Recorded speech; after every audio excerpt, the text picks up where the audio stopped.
একটি ছোট্ট গ্রাম ছিল, আর গ্রামের পাশে একটি জঙ্গল ছিল। আর সেই জঙ্গলে একটি বাঘ থাকতো। বাঘটি ছিল খুব শক্তিশালী এবং বুদ্ধিমান।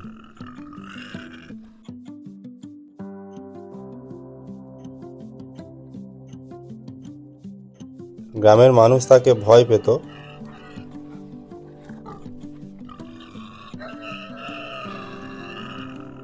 কিন্তু তাকে সম্মানও করত, কারণ বাঘটি কখনো গ্রামে আক্রমণ করত না।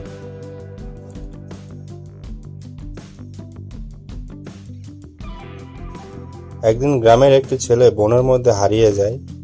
বাঘটি সে সময় বনের মধ্যেই ঘুরছিল।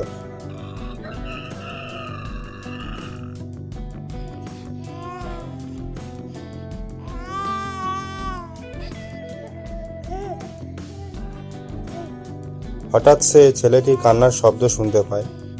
বাঘটি ছেলেটিকে দেখতে পায় এবং বুঝতে পারে যে সে বিপদে পড়েছে।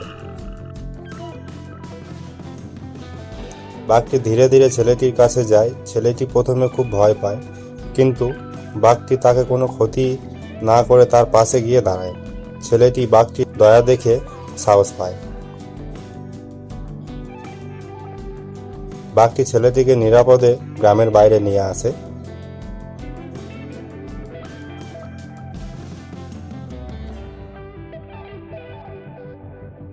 গ্রামের মানুষ বাঘটির এই কাজ দেখে অবাক হয়। তারা বুঝতে পারে যে বাঘটি তাদের শত্রু নয়, বরং তাদের বন্ধু।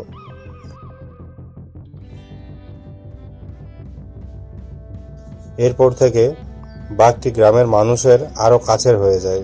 তারা তাকে ভালোবাসতে শুরু করে, আর বাঘটি গ্রাম এবং বন রক্ষা তাদের সাহায্য করে।